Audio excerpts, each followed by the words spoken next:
up? It's A Wee Natter, and knowing me, Marc Steele, knowing you, dear listener, you might have spotted something a wee bit different about this episode of the show. I still have with me Jenny Steele. Mm-hmm. She does speak, she is still here. But the thing that is different is we've gone to the mecca of radio and podcasts and audio in the UK. We are currently today it's not in the Tavel Tavern, but we are in Norwich. Yes, we are. On the road, because we are on holiday this week. We're touring. Makes it sound like we're doing a short show. We're touring about. No, we've ended up in Norwich. It's strange and weird coincidences, but it feels sort of weird to not come and not mention the fact that we are at the mecca of cheesy radio. See, I don't know anything about Norwich at all, if I'm perfectly honest with you. There's two things I know about Norwich. One of them's Alan Partridge. All right. And the other one is Let's Be Avenue. What's her name? The cook lady. I don't know. She was into the football. I can picture her. I can see her shouting it on in the middle of the field, but I'm drawing a blank. Delia Smith, that's who I'm thinking of. Do you know, actually, no, I have remembered one thing about Norwich. What have you remembered? It's Nicholas Parsons, isn't it? Sailor of the Century. From Norwich, it's the quiz of the week. I'm going to pretend I don't remember that. And the other thing, dear listener, is we're now past the equinox, which means darkness is descending, and we are about to enter the spooky season. Ooh. It was never a big deal when I was a kid. Was it a big deal when you were a kid? We didn't have pumpkins. I went trick-or-treating with my friends, but we didn't have pumpkins. We used to make our lanterns out of a potato. They looked a bit feeble, really. A bit of cotton strung up so you could obviously carry them around. But no, none of these fancy pumpkins that the kids have today. I've heard of doing it out of turnips, which just feels like punishment trying to cut a turnip. We had to sneak in and try and nick a spud from your mum's sack of potatoes in the pantry so she weren't looking. Yeah. Well, I'm expecting a number of our decorators, a number of our neighbours. You know who they are. They go decorating. I'm personally looking to keep the kids away because, I just can't afford the rising cost of Freddos with the cost of living crisis. I just can't keep up with it. So I've got two options, right, dear listener? And you probably got these same options available to you. One of them is to hide in your own house, isn't it? Oh, yeah. You turn all the lights off and you pretend you're not there and you get a couple of eggs thrown at your front door. That's usually where it ends, isn't it? Yeah.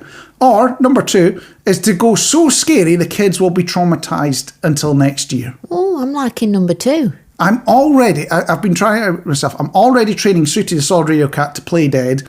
It's not going very well. She's a cat. She just stares at me like I'm useless. Now, dear listener, I like to consider myself a bit of an inventor. But I'm going to ask you, Jenny, and you can answer this as well, dear listener, on the socials, but I'm going to ask you, Jenny, is there anything you've come up with yourself as an invention? No, I thought I did when I was a kid, when I used to go stealing next door neighbours' rose petals from their garden and then put them in a glass jar, like a jam jar, with water and thinking that you'd made rose perfume. But when you went back to look at it, they'd all gone sort of, it's just all gone like gunge, hadn't it? It was all like mildew and everything in the jar. So, no, I thought I'd invented rose perfume, but no. No, you see, you missed the trick there. If you'd just written live, laugh, love on the front of the jar, you'd have been an absolute killing. I would have been, yeah. That's the mistake. You just didn't do that last little flair.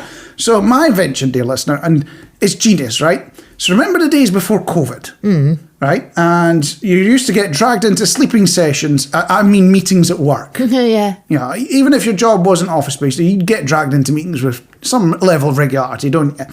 And there's always at least one person that's late to any meeting. Oh, yeah. It never starts on time. There is always at least somebody that's going, I can't be bothered with this. The trick was in real life meetings, you could tell how long it was going to take because you could sort of lean out the door of the office and see them slowly bumbling their way over to the meeting room. You had an idea how long you were going to be waiting on them. You could see them getting that cup of tea, chatting to colleagues, all that kind of stuff. In the modern online world, because we're all supposed to, I know COVID's passed, but there's still a lot of online meetings. You can't do that, can you? No. You can't lean out the office door and see them coming down the corridor because they're not there. They're not there. So my little invention is I want to add to all this meeting software, so whether it's Zoom or Microsoft or whatever, I want to add a little animated screen, a bit like online horse racing or Mario Kart or something like that, where it's got like a track and you can see how close they are to genuinely joining the meeting. And the little character, everyone gets a little avatar, a little character, and you even get little pit stops and hazard animations. So as a colleague say, when somebody stops you in the corridor and goes, oh, well, I've got you. Oh, yeah, yeah. You get a little animation for that. And it's, it's like when they spin on a banana in Mario Kart, you spin out their little character. That's where I'm thinking. What do you think of it? What do you think of that invention? I think that's really good. And the other thing that's now coming to mind is, what would you make their avatar? So what would you make that person that's really kind of, perhaps stabbed you in the back or something, or I don't know, somebody that you don't quite like, the big head, the show off or whatever. You could have fun making the avatars, couldn't you, really, I suppose? Yeah, but then you get a trip to HR. Well, so then you would, it's a trade-off. It's a trade-off. So I've not just taken this idea to you, dear listener. I have pitched it to the king of questionable electronics himself, Alan Sugar. Pro tip, don't mention the mailer phone. I'm sure there's still some sitting in a warehouse somewhere from my Comet days. Do you think you'll get, sorry, I'm out? Well, here's what he said. You're fired. Yeah, I guess I better stick to the day job, eh? Now, I've never been abroad. I don't know about you, Mark. Have you ever been? I have been abroad once when I was a toddler, so I don't remember anything of it, but there's wonderfully embarrassing photos that my parents drag out at every opportunity. They still exist. Yeah. The other one was with a trip to the United States, and I spent most of it on a military base. Not Gitmo, I should stress that. That doesn't sound exciting to me. No. But I got to see a bit of New England, so I'm not complaining. Okay, so I'm thinking you go abroad and you've saved up. It's took you forever to save up. You've booked it. You've packed your bag. You've gone on the plane, you've arrived, and in your head you're going to learn all about this country's culture. You're going to book on all the guided tours and everything, along with other like-minded people, you think. So, like, picture this, you're standing there in your group, you brought your glasses, and you don't even wear glasses, just so you can, think that you can look important and, pull your glasses down your face, think, oh, yes, you're doing all the ums and ahs in the right places. You got your notebook, you got your pen. Then the talk begins, and bang, there it is. A cat walks past. All of a sudden, nobody's interested in what's going on in the tour. You see the cat and everybody's like, oh no, look, there's a cat, and you're all there and you're stroking the cat, and it's like nobody's ever seen a cat before. And then all of a sudden you think, I came here to impress. And then it's gone, hasn't it? It's like, that's it. So it's like, why do you think that happens? You probably even got a cat at home, but you go abroad and you think, I'm learning their culture, I'm going to do this, I'm going to do that. And then a cat walks past and everybody's like, oh, the cat, and you're there, aren't you, cooing over it and everything, like nobody's ever seen a cat before. So you're saying you genuinely do this. So we could take you to the Acropolis, we could take you to New York, we could take you to, I don't know, Australia or something like that, spend huge amounts of money, take you to some big cultural site, and you just go, oh, look at the pussycat. You stand there in the zone, don't you? You think, yeah, I'm going to take it all in and everything, and then that's it. The cat's there, and your credibility's gone, hasn't it? Now, the real question is, do you have that sort of cute effect appear on you when you go to the zoo and you see the big cats? So I'm talking like the lions, the tigers, pumas and things like that. No, I don't think I do. I kind of maybe stare at them and wonder, because obviously you're like, wow, look at that, look at the markings, and I have seen a snow cat. Well, it's not look at the markings. I think when I've seen that, when I see the big cats at the zoo or whatever, my thought is that what my house cat would look like if it was absolutely ripped? What could a house cat do if it just spent a bit of time in the gym? I'm worried here. Got to make sure that we stuff them with kibble so we don't end up with trouble in the house. What would it bring back? Because at the minute, Sooty will bring back a little vole. Can you imagine what that would bring back? It would probably bring back Bigfoot or something like that. Let's be honest. So as we might have mentioned, dear listener, we are on holiday this week, which means we are live. Well, as live as you can be on a podcast from Norwich. Yeah. It's kind of building up, and it's like, oh, yeah, it's Norwich, isn't it? I'm not saying there's nothing wrong with Norwich. It's a very nice place. It just doesn't have nice that pizzazz element, does it? It's not got the sizzle with the name. I'm not offending anyone for that. Just say, it's like, say, Slough has very nice parts to it. But if you said, I'm on holiday in Slough, people aren't going to get excited, are they? It's just that association. I don't know what it is. But yes, we've been looking for new things to do. And I've been thinking back to my days at work. Getting up every morning, 9 a.m. We have a meeting every single day where we go, yeah, everything's a bit rubbish, all that. I've always said the Friday 9am meeting should be live from Spoons with breakfast, pint and fag in hand. I don't even smoke, but I could just imagine on the meeting going, all right, love, yeah, we're still waiting on the Exeter account. You know, that's how you do your intro on the Friday morning. Yeah. And it has inspired me, dear listener, to kick off what we are calling the Breakfast Tour of Knots. So myself and Jenny have been trying out different offerings around the country for breakfast. Probably not good for the weight loss. Mm-hmm. And I can also hear my life insurance company pre-denying claims on the grounds of this being an extreme sport for my furry heart and arteries. I can already see it coming. So to save you the literal heartache, we're going to give you a little countdown of the places we've visited so far. But if you're going to do a countdown, you've got to do it with the right music. It's in podcast and radio law. We've got to do the pick of the pots music, haven't we? Yeah. In at number 3, because we've only done 3 of them so far, it's Tesco Cafe. You know, they're all right, but every comparison needs a baseline, doesn't it? Yeah. You need a starting point. In at number 2 is somewhere called Holly Tree Farm, helping achieve the breakfast dream from the pub. And number 1 so far, Morrison's Cafe, Mansfield Whorehouse. I mean Woodhouse.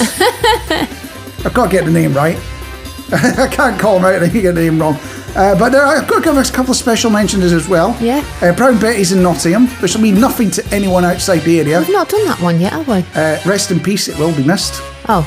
Yeah, so we can't do it. It's okay. a bit late now. We can't go back in time. If you do have a spare time machine, dear listener, we are always game to give it a shot. And the other one we've got to give a shout out to is that services that's really just a griddle with a car park. And anyone that's travelled up the A1 might know this one. It's just after Scotch Corner. Keep going for another junction or so. I think it's now a truck stop, but at the time it was lovely. like a proper motorway services. And yeah, it was literally like a griddle with a car park.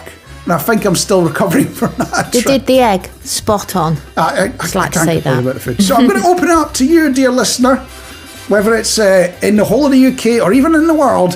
Where should the listeners of this fine podcast never overlook for breakfast? Where should we be going for the ultimate breakfast experience? I'll admit this may end up costing the NHS more than Trustonomics, but the feel-good factor of fry-up, totally worth it. Totally worth it. So if you want to get in touch, at Solid Radio UK on Twitter, Facebook, all that good stuff, or if you prefer to tell the cat, I don't know why, because cats don't eat fry-ups, but you can speak to Solid... She passes the message on to me. Yeah, you can speak to Solid Sooty instead. I know we've talked about this subject before, but I feel like I need to bring it up again because of something that happened in the house, and Mark knows all about it. Yeah. What am I talking about? I'm talking about spiders again, Mark. Spiders. I'm fed up with them. I know it's... If you're going to mention spiders, I've got to play spider intro music.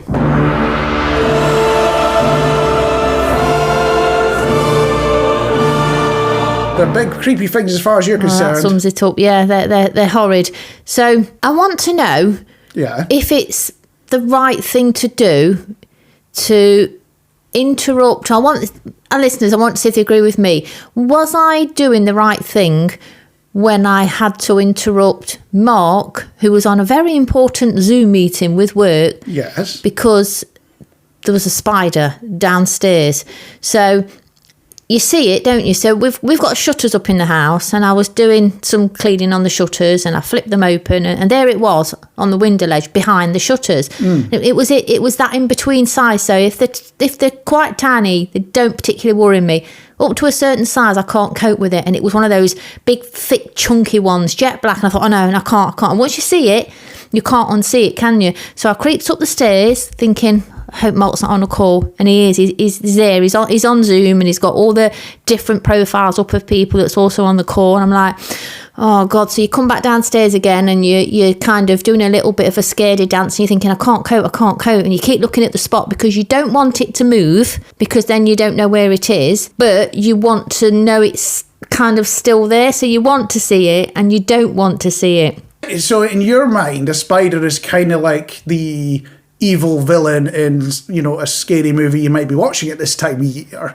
Yeah. Where it's scary when you see it face on, but when you know it's there but you can't see it, it's like that extra level of scary. It is, yeah, because you don't know where it's gone. And Sooty's not absolutely bothered at all, and I'm kind of trying to kind of give her some treats nearby, and I'm like, Sooty, look, and she's like, nah, she's twisting around my legs, which makes it even worse because the fur tickles, and then you think, well, the spider's got for some reason jumped off the window and flew over the living room and into its Sooty, and then all of a sudden you're like, I think Mark's off soon. So you creep upstairs. I creep into his room like the cat, and all kind of hands and knees and everything. I'm looking up like, Mark, like that. So nobody's, and I'm like, and he's like, what? And he's like, there's a spider. And then he comes downstairs, and I'm praying to God it's still there when he flips the blind, well, shutter, flips it, and it's there. Oh yeah, I see it. You know what? And after all that, you're not going to believe it. It were dead. All that time it was dead on the window. So you were worried about a dead spider? Yeah, so that time. Let me put this in perspective for you, dear listener. You know, if you know what a 20p coin looks like, it's not the biggest thing in the world. The spider would sink on a 20p coin. It was a tiny thing, let's be honest. It was, and then when you did get rid of it, later on, I thought I'll just finish off that. You left a leg. So there was a dangly leg still hanging out the shutter, and that kind of started it all off again. How is a leg scary? You know the spider is no longer with us. You already knew at that point. How does that make it worse? I don't know, because I'm still seeing the long gangly leg. Ugh. The long I don't get it. I thought it was a tiny wee beastie. And I'll be honest with you, I would rather have spiders in the house than the things they eat, given the choice. No. If you had to make a choice like that. No, definitely I can't. I've got my fly spray for them, haven't I? It's not my cup of tea that this whole kill them all off. But I'm also, let's be honest here, I'm not going to sit there with my doors wide open all day welcoming every beastie into the world. No, it's I will still put a net curtain across or whatever. You still have to net curtain. Well, it works. It's old fashioned, but it works. That's probably the best description of me. Old fashioned, but works. Yeah. So round our way, dear listener, there is a road with a really sharp bend in it, which sounds like something you get all around the country. And it's a sort of corner that if you miss it, you'd career into the empty field below. Yeah. We all know roads like that around where we live, don't we? Except the field I'm on about here isn't empty. It's a car boot sale. And it got me wondering how much they make out of people missing the corner and then getting charged the entrance fee for the car boots. Yeah, crafty. They must make an absolute killing out of that. But I must also explain for the non-Brits in the audience what a car boot sale is. And those American movies where they have the garage sales? Oh, yeah. Imagine getting a whole bunch of them together, move it into a muddy field and charge people a few quid just to have a look around. Yeah. That's what a car boot sale is. I never understood why you have to pay to get in. I don't get it either. And I don't want to present them all in the wrong light. And I also admit, it's been a few years since I've been to a proper car boot sale. But was it just me, or was there always sort of a dodgy edge to car boot sales? Well, you always had the person flogging the ripped-off DVDs, didn't you, and CDs? Yes, usually of the top 40 downloaded off LimeWire, which you could have done yourself. Yeah, and a printed-out copy of the track list that you could tell that the black ink was on its way out because everything looked water, and the magenta had gone, and everything was just like watercoloured, wasn't it? Like, you can't even read the track listing, so...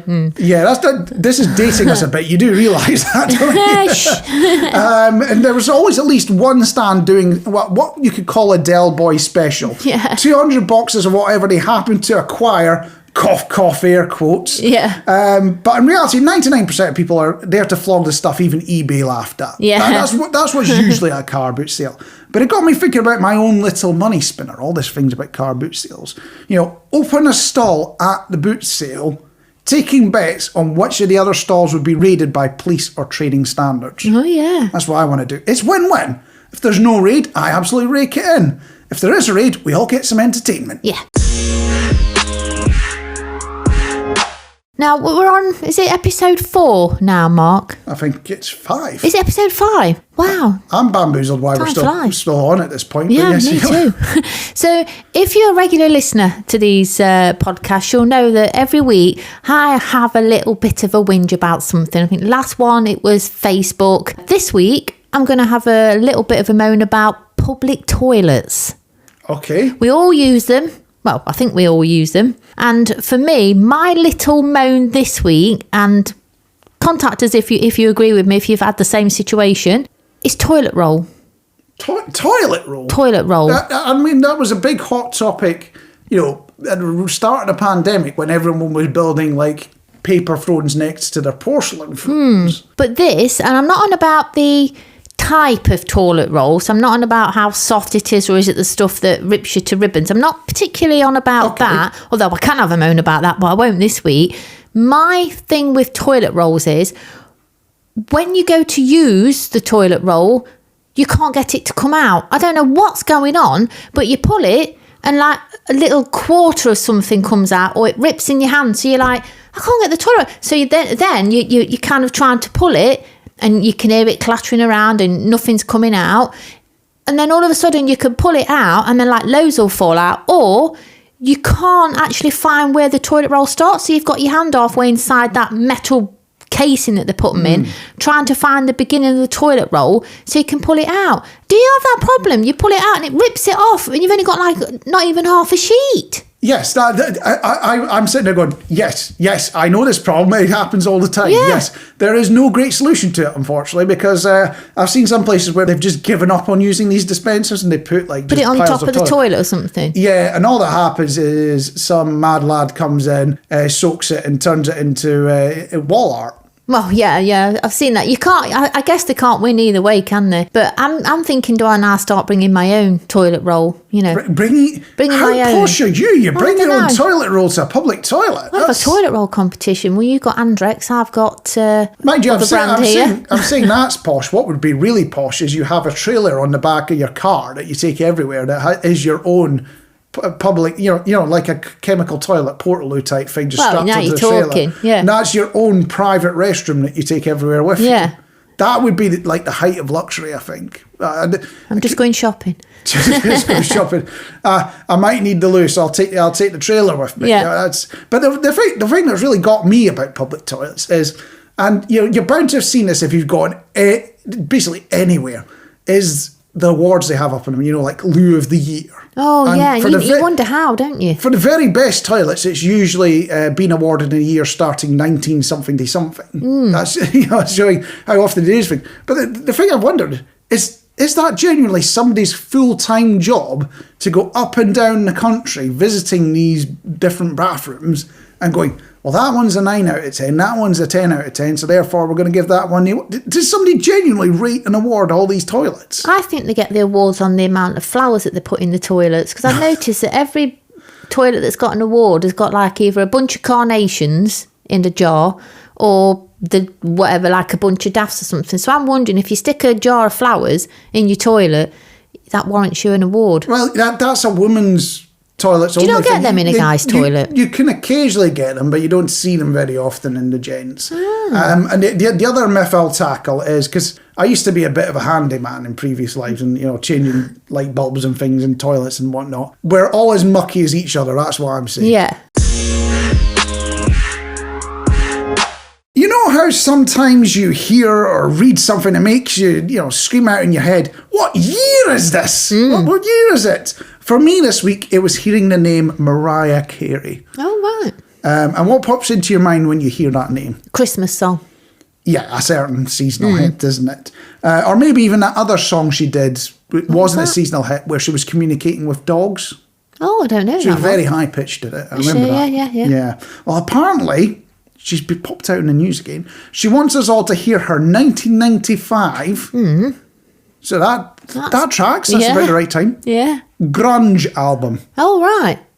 You weren't expecting that, were you? I wasn't, no. It turns out she's standing backing vocals for a band called Chick, but they've also dug out a version with her on the main vocals as well, and she wants everyone to hear it now. Oh, wow. Yeah. So it's got me wondering, who else has a secret rock edge to them? I'm looking forward to Joe Pasquale revealing he was one of the masked members of Slipknot. Yeah. That, dear listener, was A Wee Natter. I've been Marc Steele, unfortunately always will be. In front of me was... Jenny Steele. And will you continue to be that? I'll see how I go. See how I feel next See how you week. go. Yeah. Well, we've got a bit of technical news to explain now, right? So there are 2 places you can get the Wee Natter. So if you're loving this show and you only want to get this show and nothing else, Why wouldn't I? you can search in your podcatcher of choice for A Wee Natter. And my ugly mug pops up. It looks like I'm completely bemused and enchanted by a ceiling lamp or something like that. I think you was. You've got the right picture when you see that. Or your other option is, well, actually, I like some of the other stuff Solid Radio does. I like the country music. I like the 90s throwback. I like this, that, and the next thing. Or interviews with cats. Yeah. We tend not to interview the cats themselves. We tend to interview the people surrounding the cats. But, if you like interviews with cats, you can go instead for Solid Radio, and that's what you search for in your podcatcher. So there are 2 options. It's for you to decide, dear listener. I'm not going to influence you in any way, shape, or form. But the important bit is that you tell everyone about which one you like best. Yes. So it's a bit like those old chain letters you used to get, or those emails that said you have to send this to 10 people, or, all the money will drain from your bank account. Yeah. You need to do that with this podcast. You need to tell all these people, by the way, Wee Natter, Solid Radio, it's the most amazing thing ever. Can I just say something about the Spotify and the podcast? Is that we've had a few people contact Sooty who used to love to listen to Solid Radio or Solid Classics while, let's say, they was out doing the gardening, doing a bit of mooching around the house at work, that sort of thing, and they were a little bit sad that that's not going to be an option anymore. But it is actually still around, because what we've done is we've shared the Solid Radio and the Solid Classics music library to Spotify. And if you have got the Spotify app, you just obviously search for Solid Radio and you just click on whichever playlist you want, Solid or Solid Classics. So we are still around. We're kind of on demand now. So when you want us, find us, tap on us, and we're still here. And I wanted to get that across because, we are here for the shows, but we are still here to provide them with the music that they obviously really do like about Solid. So I just wanted to let people know that we are still with them out there. And if they fancy listening to a day of Solid Radio or Solid Classics, then just find us, tap on the playlist, and it's there. It's all there for you. Yeah, and on that positive note, this has been A Wee Natter. It is indeed a Solid Radio production, and hopefully we'll catch you next time. Yeah.